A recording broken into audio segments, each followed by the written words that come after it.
할렐루야.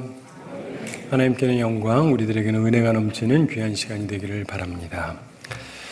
어떤 캄캄한 밤에 아무도 없는 집에 도둑이 들어왔습니다.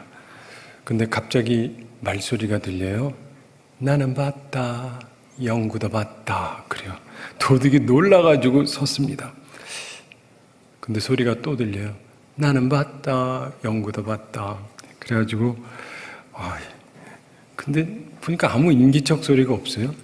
그래가지고 도둑이 소리 나는 쪽으로 전등을 딱 비춰봤습니다. 그랬더니 거기에 앵무새가 한 마리 딱 있는 거예요. 그래가지고 안도의 한숨을 내쉬면서 난 또 뭐라고. 그랬더니 앵무새가 또 그럽니다. 나는 봤다. 영구도 봤다. 그래서 도둑이 화가 나서 소리쳤습니다. 시끄러! 거짓말하지 마! 영구가 어디 있어! 그러면서 벽에 있는 스위치를 눌러서 불을 딱 켰습니다. 근데 불을 딱 켰더니 흉악하게 생긴 불독 한 마리가 앉아서 이러고 있는 거예요. 그때 앵무새가 소리 질렀습니다. 영구야, 물어! 그 불독의 이름이 영구였습니다. 앵무새가 거짓말한 게 아니었던 거죠. 오늘은 거짓말에 대한 말씀을 나눕니다. 우리가 동물원에 가면은요, 신기한 볼거리들이 많죠. 코끼리를 보면 모든 어린이들이 참 신기해 합니다. 원숭이는 귀엽고, 코알라는 사랑스럽고, 캥거루도 신기해 보이고, 호랑이나 사자는 무섭지만 그래도 멋있어 보이죠. 새들도 특이한 새들이 많습니다만은 색이 아름다운 새들도 있고, 근데 독수리 멋있어 보이고. 근데 한 가지 대부분의 사람들이 별로 좋아하지 않는 녀석이 하나 있습니다. 바로 뱀이라는 녀석입니다. 뱀 있는 곳에 들어가면 대부분의 아이들이 상당히 싫어합니다. 뱀은 그 움직임 자체가 징그러워요. 근데 뱀의 모든 부분 가운데서 가장 징그럽게 느껴지는 부분이 있습니다. 바로 혀입니다. 혀. 뱀이 그 혀를 낼름낼름 거리면서 다가오는 모습을 보면 정말 징그럽죠. 대부분의 사람들이 무의식적으로 이 뱀의 혀를 징그럽게 느낍니다. 뱀의 혀는 거짓의 혀를 상징합니다. 하나님께서 미워하시는 것 중에 하나가 바로 거짓된 혀입니다. 잠언 6장 17절에서 하나님께서 미워하시는 것 중에 첫째가 교만한 눈이고 두 번째가 거짓된 혀라고 말씀을 합니다. 따라서 오늘은 하나님이 미워하시는 것 두 번째 시간으로 거짓된 혀, 이런 제목으로 말씀을 나누도록 하겠습니다. 뱀의 혀처럼 거짓된 혀를 하나님께서 미워하십니다. 여러분, 거짓의 아비, 거짓의 아버지가 누구죠? 마귀입니다. 마귀. 그래서 모든 거짓은 마귀로부터 시작이 되죠. 인간의 최초의 범죄, 바로 뱀의 유혹 때문이었습니다. 마귀로 인한 것이죠. 뱀의 거짓된 혀가 사람에게 저주를 불러들여왔습니다. 오늘 말씀을 통해서 거짓된 혀에 대해서 살펴보면서 우리의 모습을 점검해 보기를 원합니다.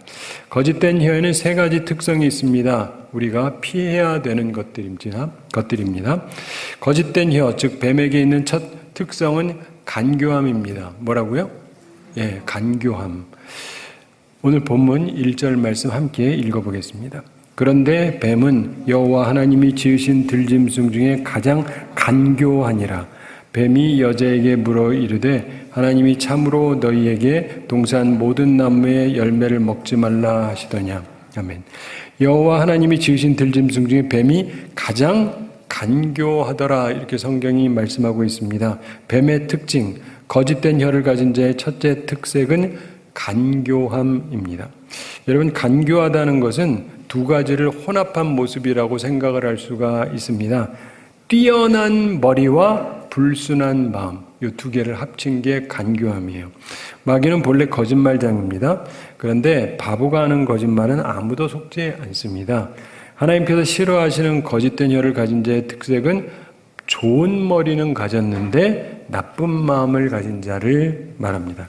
이런 거짓말을 하는 사람의 거짓이 정말 큰 파괴력을 갖는 것입니다. 사기꾼들을 조사해 본 바에 의하면 최고 명문 대학생들의 IQ하고 비슷하다고 그럽니다. 상당히 머리가 좋대요. 그러니까 속죠, 사람들이. 그런데 이들의 문제는 그 마음이 불순하다는 것입니다. 그래서 머리가 좋다고 다 좋은 것이 아닙니다. 성품이 나쁜 자는 차라리 머리가 나쁜 것이 남을 위해서 유익합니다. 그런데 하나님께서 미워하시는 거짓된 혀를 가진 사람은 뱀처럼 간교합니다. 머리는 뛰어난데 마음이 불순합니다.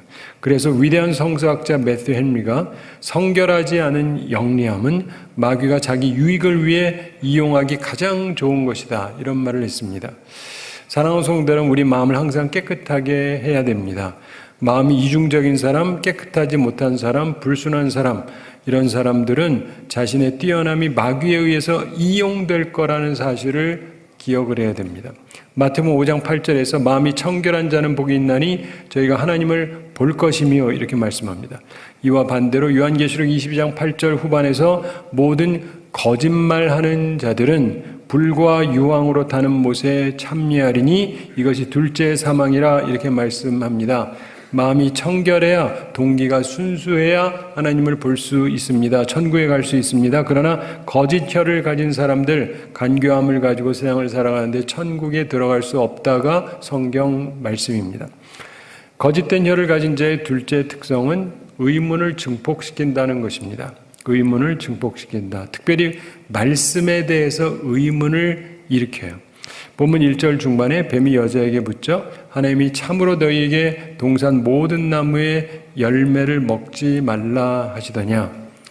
이 질문은 얼핏 보면 바보스러운 질문처럼 보입니다. 그러나 뱀은 바보가 아니에요. 아주 교묘하게 질문을 던지는 것입니다. 상대방의 지식도 참조할 겸 해서 의문을 일으키는 것입니다. 이게 마귀가 주로 하는 일인데 사람의 마음에 의심을 심겨줍니다. 작게는 옆에 있는 사람에 대한 의심으로부터 시작해서 목회자에 대한 의심, 더 나아가 하나님 말씀 자체에 대한 의심까지 하게 만듭니다. 마음속에 의혹이 생기는 것, 자연스러운 탐구의 마음이 아니라 부자연스러운 의혹을 갖게 하는 것입니다. 아주 위험한 것이죠. 본문 5절에서 보다 더욱 의문을 품게 하는 말을 합니다. 선악과에 대해서 5절 함께 읽어보겠습니다. 너희가 그것을 먹는 날에는 너희 눈이 밝아져 하나님과 같이 되어 선악을 알 줄 하나님이 아심이니라. 하나님의 말씀에 의문을 품게 합니다. 잘못된 것이죠. 어떤 아가씨가요, 새우깡 과자 한 봉지를 샀답니다. 그리고는 버스를 탔는데 잠시 가다가 보니까 마침 옆에 어떤 남자분이 앉아 있는데 자기 과자 봉지를 뜯어서 먹어요. 그래가지고 화가 납니다. 그렇지만 이제 사람들이 있으니까 체면상 우선 참고 생각을 했습니다. 이거 어떻게 해야 되지? 근데 이 남자가 계속 먹는 거예요. 그래가지고 화가 나서 한마디 했습니다. 새우깡 주세요.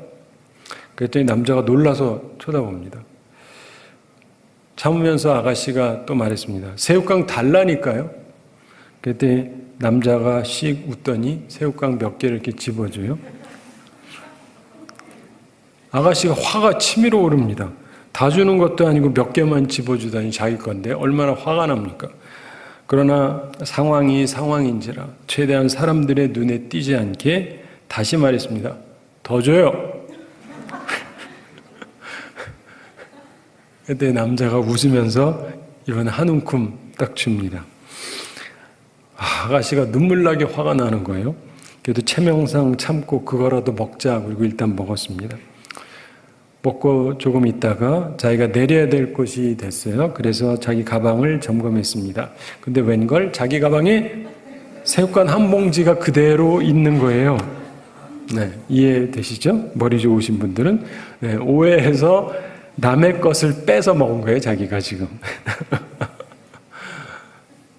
만사를 부정적으로 보고 의문만 가지고 살던 사람이 있었답니다.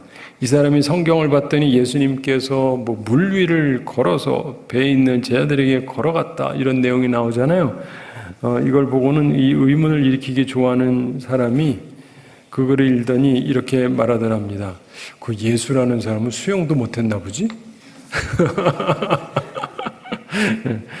악한 혀를 가진 자들은 의문을 증폭시키려고만 합니다.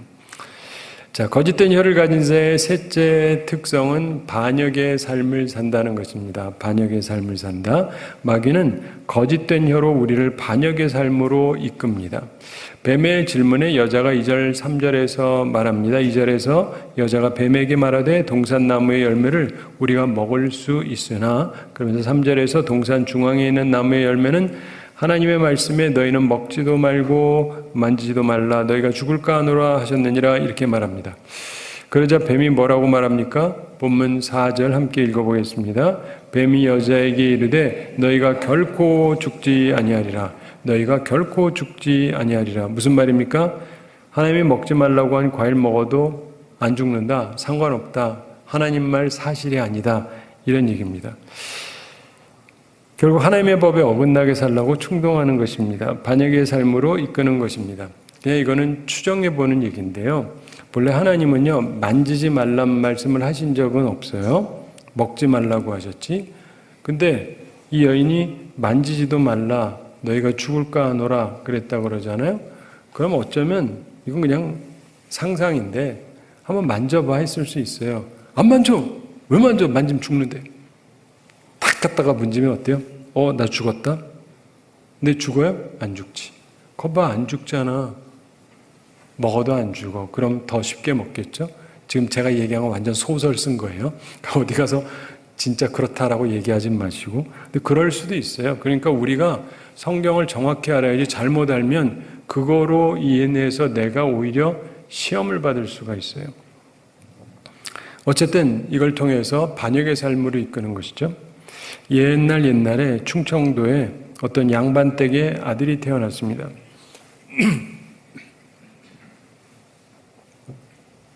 개동이라고 하는 이름을 가진 아이였는데 집안이 풍족하게 잘 사는 집안이었습니다. 그런데 얘가 자라면서 집안도 잘 사는데 글방에서 돌아올 때마다 남의 집 참외, 수박 뭐 이런 걸 자꾸 훔쳐 먹어요. 그러다가 하루는 수박 2개를 따가지고 한 개는 뒷동산에서 자기가 먹고 다른 한 개는 집으로 가지고 왔습니다. 어머니가 보고 그게 웬 수박이냐? 그랬더니 개동이가 수박 서리했다 그럽니다. 그럼 그러지 말라 그래야 되는데 엄마가 그런 말도 하나 혼내질 않는 거예요. 그래서 개동이는 이런 일에 대해서 양심의 가책을 전혀 못 느끼게 됐습니다. 이래도 되는구나 이렇게 생각을 했거든요. 속담에 바늘도둑이 소도둑된다 이런 말이 있죠. 그래서 이 개동이가 나이가 들면서 겨울에 남의 집 닭을 훔쳐다가 잡아먹기도 했고, 그렇게 자라난 개동이는 급기야 커가지고 남의 집 소까지 훔치게 되었습니다. 그리고 동네에서 노름을 하다가 돈을 잃고는 노름 미천을 만들기 위해서 소 도둑질을 한 건데 간이 커져가지고 자그마치 소 5마리를 훔친 거예요. 하나도 안 놀라시는 것 같아요. 통들이 더 크신가? 그러다가 결국 붙잡히게 되어서 벌을 받게 되었습니다. 그가 벌을 받게 되었을 때 그가 자기 어머니 한번 만나게 해달라고 간청을 했답니다.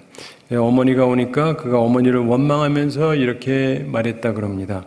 어머니, 제가 어렸을 때 수박서리한 것을 꾸짖으셨더라면 오늘날 소도둑이 안 되었을 거 아닙니까? 어머니가 책망하지 않았던 것, 바로 그것이 반역의 삶, 법을 어기는 삶으로 가게 한 주요한 원인이었던 것입니다. 여러분의 입으로 어떻게 말을 하십니까? 반역을 하도록? 아니면 반역을 막도록?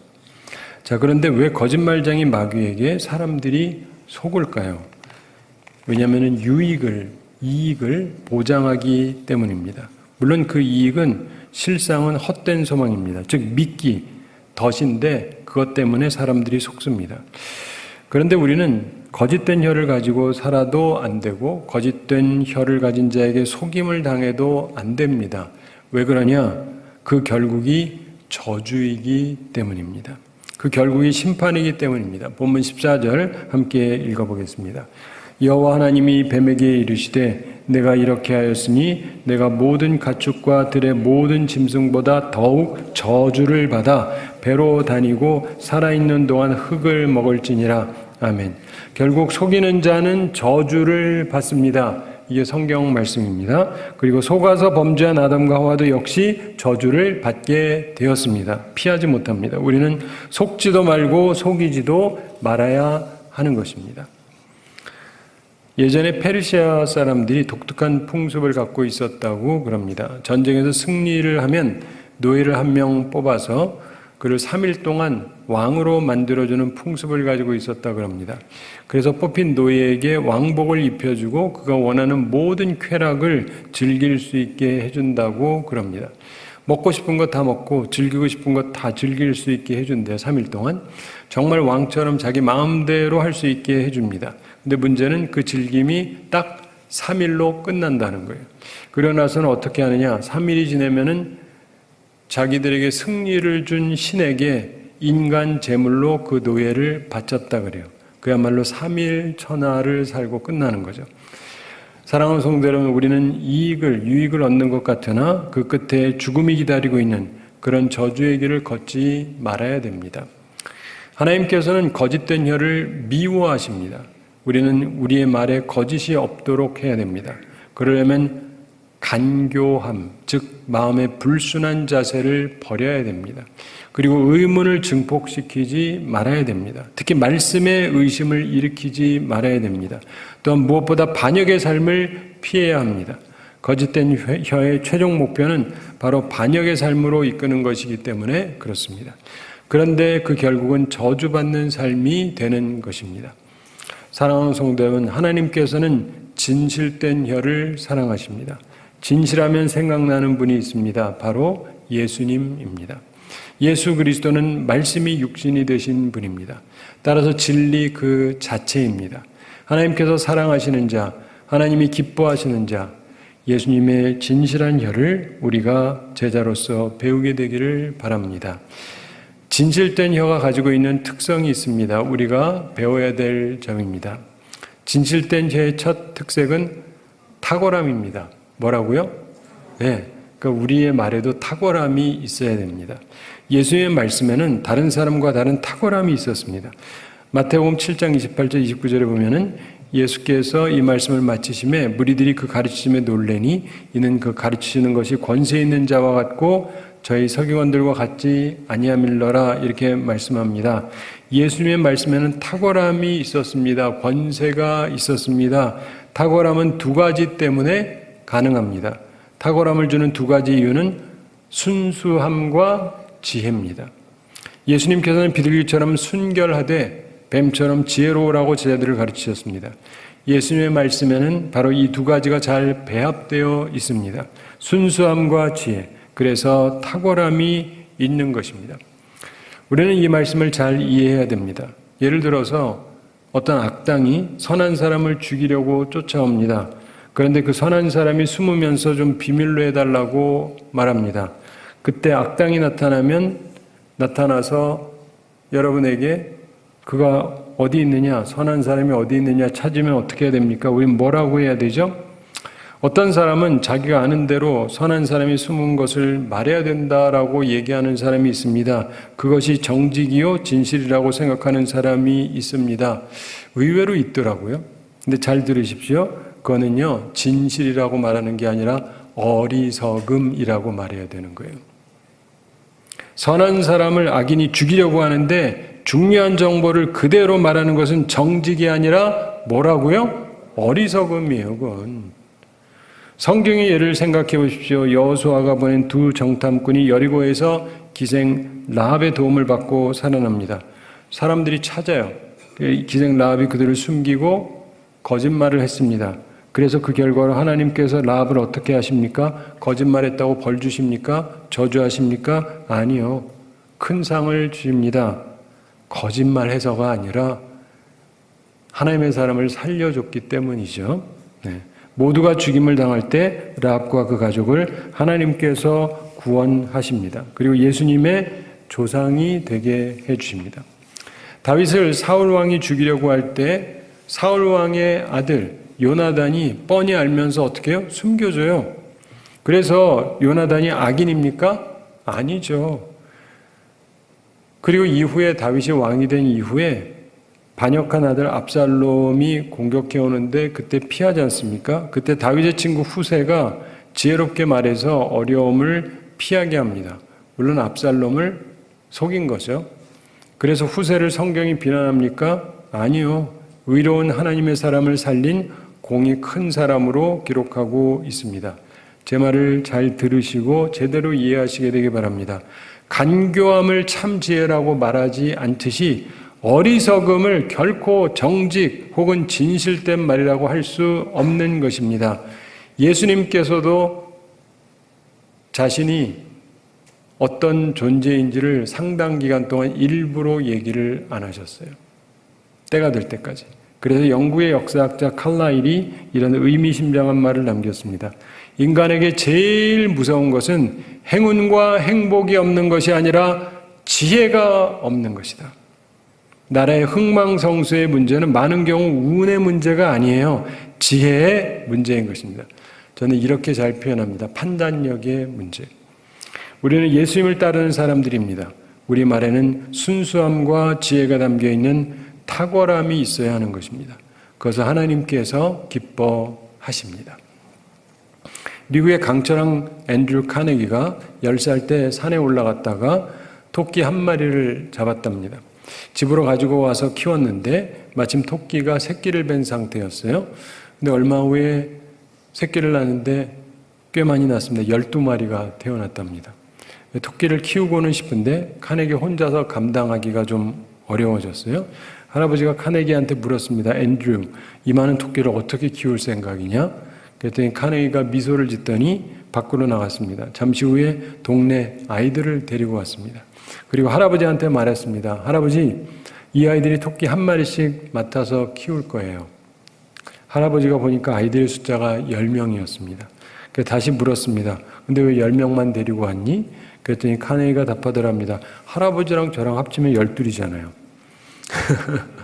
그러면서 카네기가 토끼 한 마리 한 마리에다가 각각의 이름을 붙여서 한 마리씩 키우게 했습니다. 그래서 12마리의 새끼를 쉽게 키울 수 있게 되었다고 합니다. 카네기의 지혜로운 행동을 보고 할아버지가 카네기의 머리를 쓰다듬으면서 이렇게 말했다고 합니다. 너는 커서 큰 사업가가 되겠구나. 일리가 있죠? 실제로 그는 세계적인 강철왕이 되었습니다. 순수함과 지혜가 결합된 탁월함은 참으로 소중한 것입니다. 주님에게는 탁월함이 있었어요. 우리 모두에게 필요한 것입니다. 우리의 말에 탁월함이 있게 되기를 소망합니다. 진실된 혀의 두 번째 특색은 말씀을 깨닫게 한다는 것입니다. 말씀을 깨닫게 한다. 예수님 말씀의 특색은 하나님의 말씀을 잘 깨닫게 하는 것이었습니다. 우리의 말도 그래야 됩니다. 예수님은 말씀의 의문을 증폭시키는 분이 아니셨습니다. 주님의 말씀은 항상 의문을 종식시키고 잘 깨닫게 하는 가르침이셨습니다. 이것이 진실된 혀의 특징입니다. 예수님의 탁월한 가르침이 있는 산상수훈에 나오는 마태복음 5장, 6장, 7장에 보면 신앙의 원리를 잘 설명해 주고 있습니다. 특별히 6장에서 참된 신앙은 사람에게 보이는 것이 아니고 하나님께 보이는 것이라고 하는 것을 잘 설명해 주고 계십니다. 그래서 구제할 때 사람에게 영광을 받으려고 하지 말고 은밀하게 구제하라고 가르치셨습니다. 그러면 하나님께서 은밀하게 보시고 그 선행에 보상해 주실 거라고 말씀하셨습니다. 기도할 때 사람에게 보이려고 회당과 큰 거리 여기에 서서 기도하지 말라고 하셨습니다. 골방에서 은밀하게 기도하라고 가르칩니다. 또한 금식할 때 사람에게 보이려고 얼굴을 창백하게 하지 말라고 말씀합니다. 은밀하게 하라고 말씀합니다. 참된 구제, 참된 기도, 참된 금식은 모두 하나님 앞에서 행하여져야 되기 때문에 은밀하게 하라고 말씀하셨습니다. 이런 주님의 가르침은 참된 신앙이 무엇인지를 깨닫게 해주는 것입니다. 진실된 혀의 특징은 말씀을 깊이 깨닫게 해주는 것입니다. 우리가 배워야 될 점들입니다. 예전에 어떤 분이 앞을 못 보는 분이 있었는데 그런데 이분이 저녁에 밖을 나가게 되면 꼭 등불을 가지고 갔습니다. 앞을 못 보는 사람은 등불이 필요가 없지 않습니까? 근데 등불을 들고 나가는 이 사람을 이상하게 생각한 어떤 사람이 질문을 했습니다. 보아하니 당신은 눈먼 사람 같은데 어째서 등불을 들고 길을 걷는 거요? 그랬더니 그분이 이렇게 답했다 그럽니다. 제가 등불을 들고 다니는 것은 제가 걸어가고 있다는 것, 앞을 못 보는 제가 걸어가고 있다는 것을 눈뜬 사람들에게 알려서 나와 부딪히지 않게 하려고 하는 겁니다. 참 지혜로운 사람이죠. 남이 보는 것을 도와주는 배려, 남에게 깨달음을 주는 행동, 참 귀한 것입니다. 진실된 혀는 말씀을 깨닫게 합니다. 우리의 혀도 말씀을 깨닫게 하는 혀들이 되기를 바랍니다. 진실된 혀의 세 번째 특색은 순종의 삶으로 이끄는 것입니다. 순종의 삶으로 이끈다. 예수님 말씀의 특색은 순종의 삶으로 이끄는 것이었습니다. 하나님을 반역하는 것이 아니라 하나님께 순종하는 삶으로 살아가게 하셨습니다. 주님의 탁월한 가르치심 산상수훈에 있는 마지막 부분 마태복음 7장에 보면은 주님께서 순종의 말씀을 강조하죠. 예수님더러 주여 주여 한다고 천국에 다 들어가는 것이 아니라고 분명하게 가르치셨습니다. 그러면서 주의 이름으로 귀신을 쫓아내며 주의 이름으로 많은 권능을 행한 사람들도 주님께서 내가 너희를 도무지 알지 못하니 불법을 행하는 자들아 내게서 떠나가라 이렇게 말씀하시겠다고 가르치셨습니다. 신앙생활에서 은밀한 경건이 없는 사람들은 그 결국이 주님께 버림을 받게 되는 것입니다. 그래서 주님의 참된 제자들은 은밀한 경건이 있습니다. 그리고 순종의 삶을 살아가는 것입니다. 탈무드에 나오는 유명한 얘기 중에 하나 뱀에 관한 이야기가 있죠. 뱀 꼬리가 항상 불만이 많았답니다. 항상 머리가 앞서잖아요. 그 꼬리는 뒤로 가니까. 그래가지고 쫓아다니는 게 기분이 나빴습니다. 그래가지고 자기도 몸을 좀 이끌고 싶다 그랬습니다. 그래서 머리에게 말했습니다. 넌 왜 항상 네가 가고 싶은 데로만 가냐? 너무 불공평해. 나는 왜 노예처럼 맨날 끌려다녀야만 하냐? 그래서 머리가 설명합니다. 너에게는 볼 수 있는 눈도 없잖아. 그리고 위험을 감지할 수 있도록 뭐 코나 귀 이런 것도 없고 문제가 생겼을 때 판단할 수 있는 능력도 없잖아. 내가 이끄는 것은 우리 모두를 위해서 유익한 거야. 그러자 꼬리가 화를 내면서 말했습니다. 아이고 말은 잘한다. 모든 지도자들 하나같이 따르는 자를 위한다는 구실 가지고 제멋대로 행동해. 그래서 계속 괴롭혔습니다. 할 수 없이 머리가 꼬리에게 그럼 네가 몸을 이끌어라 이렇게 했습니다. 꼬리가 신나서 앞서기 시작을 했습니다. 근데 얼마 가다가 도랑으로 굴러 떨어지게 됐습니다. 안 보이니까 그냥 아무렇게나 가니까 그러는 거죠. 그래서 몸이 모두 고생을 했습니다. 그러나 꼬리가 계속 자기 마음대로 갑니다. 또 얼마를 가다가 꼬리가 가시덤불 속으로 들어갔습니다. 온 몸이 가시에 찔려서 고생을 했습니다. 야 이젠 그만해라. 그런데 꼬리가 아니래. 자기 계속 해야 된대. 그래서 꼬리가 계속 앞장을 섭니다. 그러다가 정말 큰일이 벌어졌습니다. 불길이 세차게 타오르는 곳으로 꼬리가 들어갔습니다. 안 보이니까. 몸이 뜨거워지고 뱀이 놀라서 허둥지둥했습니다. 머리가 있는 힘을 다해서 빠져나가려고 했지만 때는 이미 늦어버렸습니다. 결국 몸이 불타고 머리도 함께 죽어버렸습니다. 이 고집장이 꼬리 때문에 머리와 몸이 다 함께 죽어버리고 만 것입니다. 이 이야기는 지도자를 선택할 때 자격이 있는지를 심사숙고해서 판단해야 된다는 것을 가르쳐 줍니다. 아무나 나서면 모두 망하는 것입니다. 신앙의 삶은 기본적으로 순종의 삶입니다. 예수님께서는 순종의 삶을 사셨고 우리를 순종의 삶으로 이끄십니다. 특별히 하나님에 대해서, 하나님의 말씀에 대해서 그런 것이죠. 거짓된 혀는 하나님의 말씀의 반역의 삶으로, 진실된 혀는 하나님의 말씀의 순종의 삶으로 우리를 이끌어 갑니다. 우리도 하나님의 말씀에 순종하는 사람들이 다 되기를 바랍니다. 한 가지 이야기 말씀드리면서 오늘 말씀을 마치겠습니다.